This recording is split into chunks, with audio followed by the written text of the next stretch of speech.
T3 news में आपका स्वागत है। चरणजीत सिंह चन्नी ने एक ऐसा बयान दे दिया है जिससे विवाद बढ़ गया है। उनका यह बयान हर जगह लोग देख रहे हैं, वायरल हो रहा है। उन्होंने कहा है कि पंजाब में ना बिहार के लोग, ना उत्तर प्रदेश के लोग, ना दिल्ली के लोग सत्ता के करीब रहेंगे। सत्ता जो वहाँ के लोकल लोग हैं, जो वहाँ के पंजाबी हैं, उनके हाथ में रहेगा। अब उनका ये कहने का मतलब क्या था? दिल्ली के लोग मतलब केजरीवाल से हो सकता है, यूपी के लोग मतलब कि जो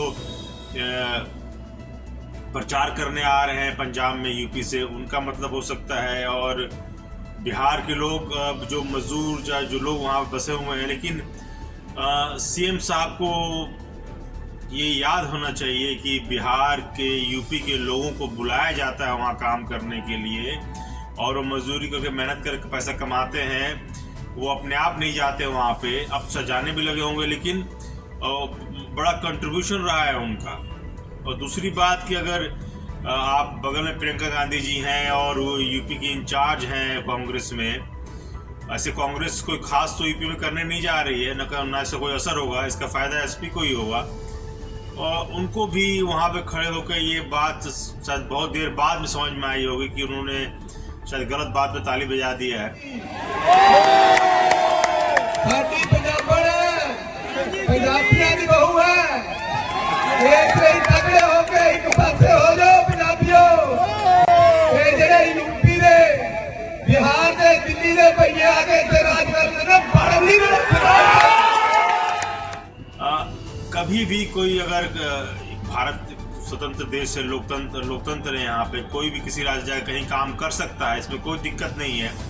लेकिन एक बड़ी विडंबना है कि पहले लोग जाते हैं उस स्टेट में, अपने कंट्रीब्यूशन देते हैं, वहाँ अपनी मेहनत से वहाँ पे काम करते हैं, अपनी पहचान बनाते हैं, उस स्टेट के लिए कंट्रीब्यूट करते हैं, स्टेट को आगे बढ़ाते हैं। और फिर उसके बाद जब आर्थिक मामले या पैसे की बातें आने लगती है, रोजगार की बातें आने लगती है, तो जो वहाँ पहुँचा हुआ है उसको नज़रअंदाज करने लगते हैं लोग, उसका तिरस्कार करने लगते हैं लोग। जैसे महाराष्ट्र में होता है, जैसे अमेरिका में होता है। आप सोचिए कि इंडिया के लड़के गए आईटी में, उन्होंने रेवोल्यूशन ला दिया वहाँ पे, लेकिन जब उनका कद बढ़ने लगा, जब उनकी बात सुनी जाने लगी और जब दुनिया में उनकी पहचान बनने लगी, तो ट्रम्प के राज में वहाँ पे उन पे हमले होने लगे, उनको गालियाँ देने लगे लोग, वहाँ के लोकल लोग। लेकिन इससे कोई फर्क नहीं पड़ता है। जो मेहनत का इंसान है, कहीं जगह मेहनत करेगा, अपनी पहचान बनाएगा, उस राज्य की, उस